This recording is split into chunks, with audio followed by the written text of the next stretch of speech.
Eu fiz uma seleção, um top 10 dos principais livros que marcaram a minha infância.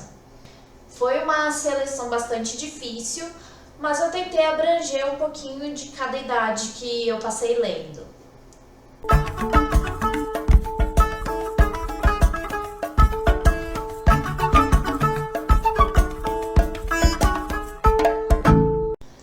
Para essa seleção, eu tentei pegar livros que sejam volume único, que não sejam séries, e eu não segui propriamente uma cronologia, mas eu tentei pegar um pouquinho assim de cada idade que eu passei lendo. Em 10º lugar tá o livro Capitão Tormenta, do Emílio Salgari. E esse foi um livro que eu li na adolescência. Eu peguei ele na biblioteca municipal da minha cidade e anos depois eu encontrei ele em um sebo. E ele eu li na adolescência e eu tava numa vibe muito de ler livros históricos de outros países, sabe? Eu lembro que nessa época eu li também a série do Marco Polo, eu li Os Trabalhadores do Mar, de Victor Hugo. Então ele é um livro bem nessa pegada, que conta a história de uma moça que ela se disfarça de soldado e vai para a guerra contra o exército do Genghis Khan para salvar o esposo dela. É basicamente isso o livro, não vou dar muito spoiler, mas a história é essa do livro. Apesar de ela se disfarçar de homem, é uma pegada menos Mulan e mais os livros do Victor Hugo mesmo. O próximo que eu trago para vocês é A Escola dos Meninos Felizes, esse aqui. E as ilustrações são de Ing Steynick. Não sei falar, né, gente, é estrangeiro.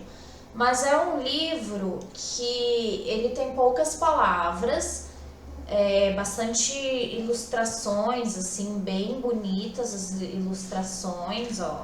Bem pouquinha palavra, porque afinal é um livro para criança. E é um livro que fala sobre liberdade de aprender. As crianças dessa escola, elas não aprendem matemática em uma sala de aula, não aprendem português, ciências dentro de uma sala de aula. Elas aprendem a domar monstros, aprendem a andar na corda bamba lá no circo. São coisas assim que são coisas simples da vida e que não são ensinadas em uma escola. Na verdade, esse é um livro sobre aprender a levar uma vida simples e feliz. Eu fiz uma outra história baseada neste livro que contava o dia a dia dessa escola dos Meninos Felizes, como se fosse uma escola mesmo, que os meus personagens eles estudavam, né, na escola dos Meninos Felizes e se formavam.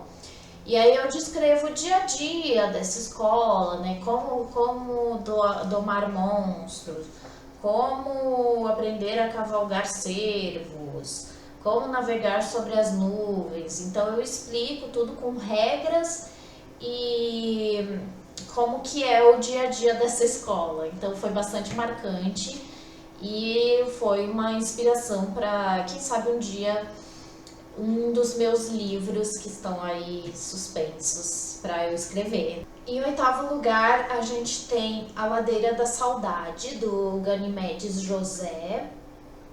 E esse é um livro que eu também li na escola, eu peguei na biblioteca da escola. E ele é um livro muito gostosinho de ler, muito bonitinho, assim, sabe? É uma história bonita. E ele narra a história de uma rua, a Ladeira da Saudade, e consequentemente das ruas. Ele fala da história de Ouro Preto. Tem alguns desenhos, eu não lembrava. Mas é um livro muito gostosinho de ler, assim. No sétimo lugar é um dos livros da Santíssima Trindade de livros. Eu já explico para vocês o que é essa Santíssima Trindade, mas são esses 3 livros aqui, que é o Sumiço das Palavras, o Pintor de Aquarela e a Aventura da Escrita. É a minha Santíssima Trindade de livros, porque foram livros que eu li muito perto um do outro, né, numa época muito próxima, assim, e são os meus livros favoritos dessa idade, assim, sabe? E eles estão sempre juntos, né? Eu sempre guardo os 3 juntos aqui, e sempre que eu lembro de um, eu lembro dos outros, com muita saudade, muito carinho, e é por isso que é a Santíssima Trindade. Mas eu vou falar primeiro, então, do 7º lugar, que é O Sumiço das Palavras, de Nelson de Oliveira. Esse é um livro que eu ganhei do meu pai que me deu esse livro. Mas eu lembro que na época ele falou que, Raquel, eu tô te dando, mas esse é um livro para dividir com todo mundo. E aí depois eu entendi o porquê também, que é um livro que precisa ser dividido mesmo. E narra a história de uma menina. Em um determinado dia ela vai percebendo que as palavras estão começando a sumir do mundo. E aí a cada dia que passa, a cada tempo que passa, assim, mais as palavras vão sumindo e sumindo e sumindo, até que ninguém consegue mais se comunicar. E eu acho que é uma ideia muito interessante, porque a gente pode trabalhar vários temas aqui nesse livro, né? Não só, né, gente, é que eu falo de trabalho porque eu sou professora, então eu tenho essa coisa de, vamos trabalhar alguma coisa com este livro. Mas você pode só ler por prazer, como eu fiz. E a gente pode refletir, por exemplo, sobre a surdez, a mudez, pessoas que têm afasia da fala, a importância da comunicação, a importância das palavras. Eu lembro que ele mexeu muito comigo, porque no final... eu vou dar um spoiler aqui, né, gente? Vocês sabem que o meu canal tem spoiler adoidado, assim, eu não ligo. Mas mexeu muito comigo, porque eu ficava, nossa, mas e agora, né? Tipo, como que as pessoas vão se comunicar? Elas vão ter que achar outra linguagem. Vai ter que ser por meio da música, por meio dos gestos. Eu acho que esse livro foi um dos starts para eu seguir para a área de comunicação. O próximo livro, então, também da Santíssima Trindade, é O Pintor de Aquarela. Ele é um livro sobre a água, né? É sobre água e sustentabilidade. Inclusive, ele foi uma leitura obrigatória na escola. Eu não lembro que idade que eu tinha, não lembro mesmo. Eu acho que foi lá pela 8ª série, ou menos ainda, lá pela 6ª, que hoje em dia é o 7º ano. É, o 7º ano, né? Foi mais ou menos por aí que eu li esse livrinho. Ele tem uma história curtinha aqui no começo, e aí depois ele traz um monte de curiosidades, atividades, sabe? Brincadeiras. É quase como se fosse aquelas revistas Recreio, sabe? É uma revista Recreio em forma de livro sobre água e sustentabilidade. É basicamente isso. Ele é bem interativo, ele tem aqui informações muito ricas, e foi uma leitura obrigatória, tá, da escola, porque a gente fez depois alguns trabalhos, assim, a gente uniu as turmas e fez, eu acho que foi no ensino médio mesmo, lá pela 6ª série, mais ou menos, foi por aí. É bem legalzinho, ó, ele é bem, assim, revista Recreio, sabe? Ele tem vários, assim, olha, tá vendo? Vários artigos dentro dele, assim, com curiosidades, aí de vez em quando tem uma brincadeira, sabe? Pra você fazer sei lá, uma dobradura. Eu lembro que tem uma dobradura em algum lugar aqui, não sei onde, mas, ó, mas ele é bem assim, revista Recreio, sabe? E a história dele, do livro mesmo, é só aqui no começo, ó, que é a história O Pintor de Aquarela. Aí o próximo livro eu vou separar a Santíssima Trindade aqui. Não é o da Santíssima Trindade, porque vocês vão saber por que depois. Mas é um livro também que eu amo demais, que é O Jardim da Meia-Noite, da Philippa Pierce. O primeiro que eu li na escola, ele não tinha essa capa, ele tinha uma capa até bem mais assim, bem menos infantil, sabe? Era um relógio, assim, na frente, aqueles relógios antigos, sabe? Bem rococó. E aí eu lembro que eu li esse livro na escola, da biblioteca da escola, e anos mais tarde eu falei, eu quero ter esse livro pra mim, né? É um dos meus favoritos. Então eu lembro que eu fiquei procurando esse livro em vários sebos até encontrar, e eu encontrei e comprei. Esse livro, ele é um daqueles livros de aventura inesperada, sabe?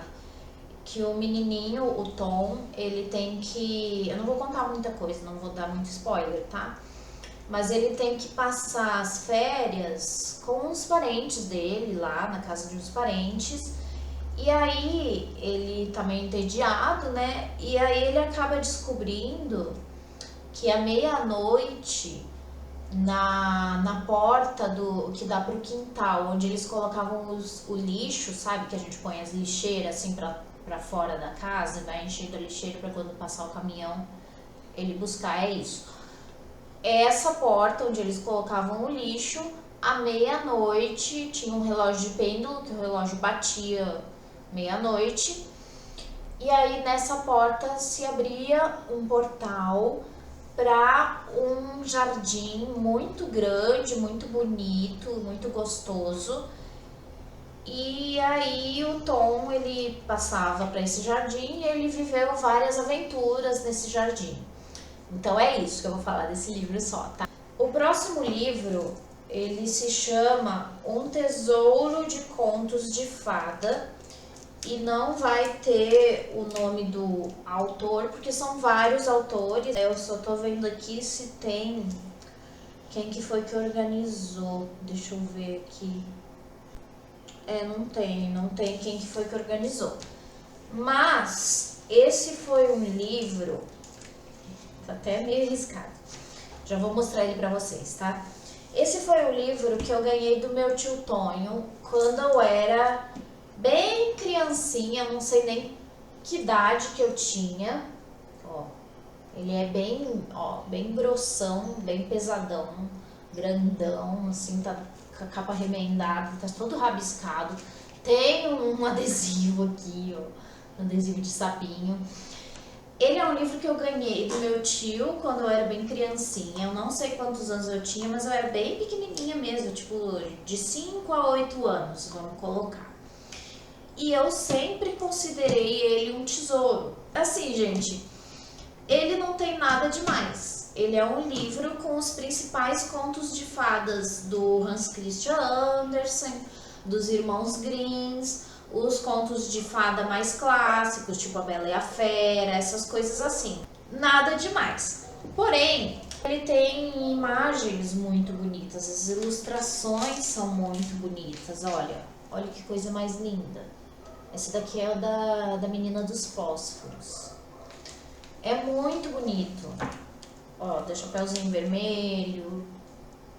Essa aqui é a imagem de contracapa.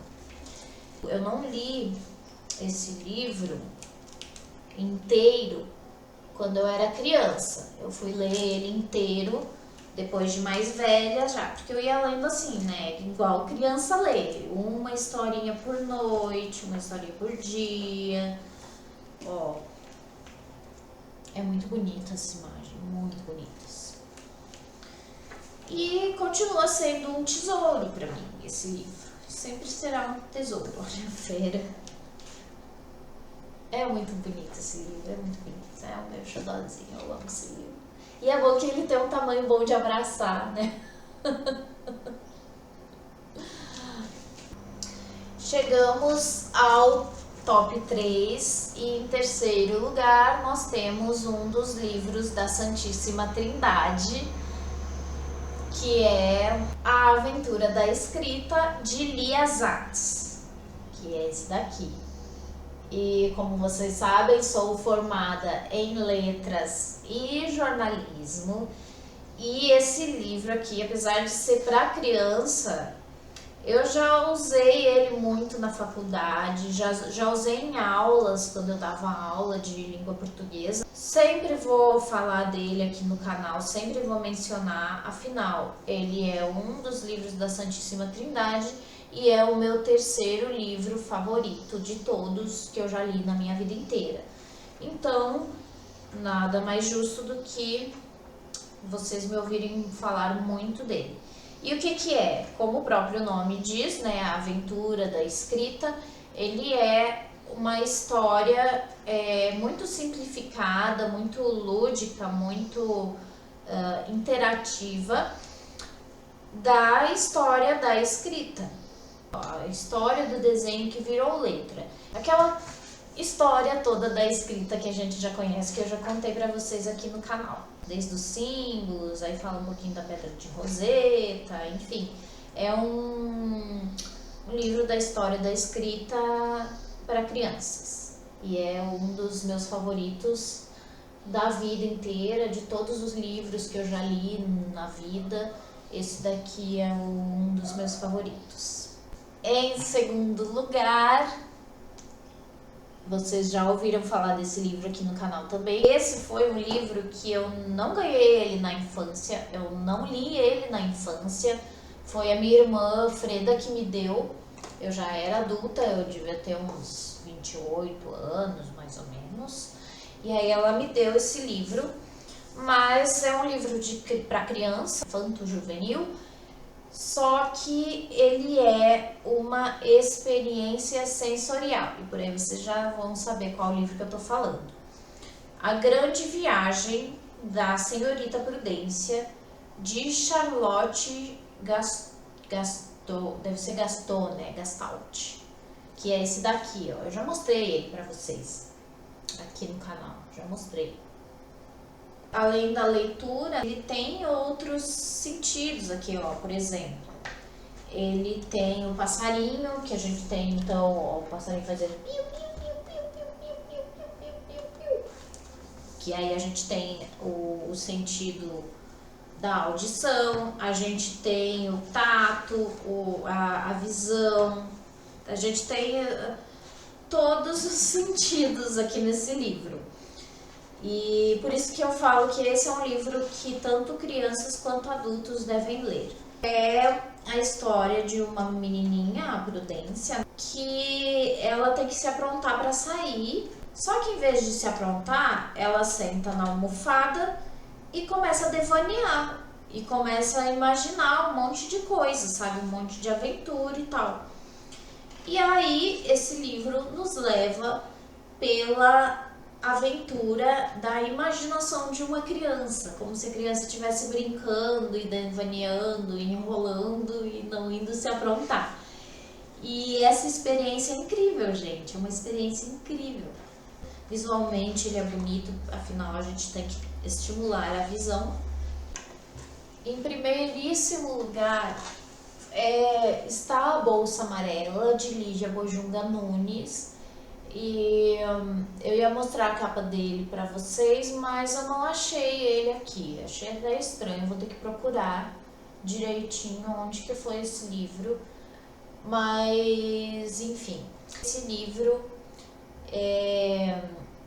a Lígia, quando ela foi escrever, ela ficou um tempo observando a minha vida, né? Me observando, assim, escondida. E aí depois ela foi escrever esse livro.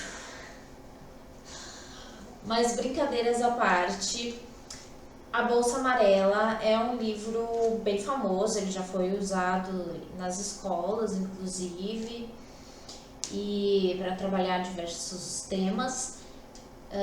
Já caiu até em polêmica por ser um livro que trata de vários assuntos relacionados ao crescer.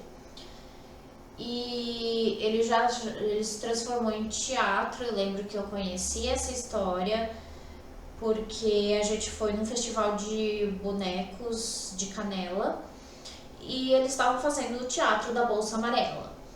E é um teatro de boneco, né? E é um livro, uma história que fala sobre uma menina que se chama Raquel. E ela está em uma fase da vida dela que ela está vivendo vários conflitos. Então ela não se sente sem amigos, ela não tem muitos amigos. Ela está descobrindo várias habilidades que ela tem. Por exemplo, ela gosta de consertar coisas, ela gosta de criar personagens e ela tem vontades muito afloradas dentro dela, desejos e vontades, e ela não sabe muito bem lidar com isso.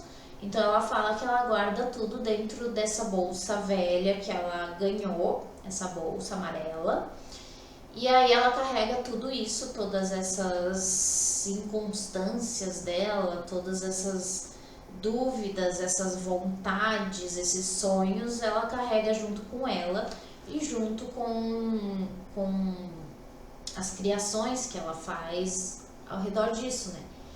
E esse é um livro que está em primeiro lugar de todos os livros que eu já li, pelo menos na infância.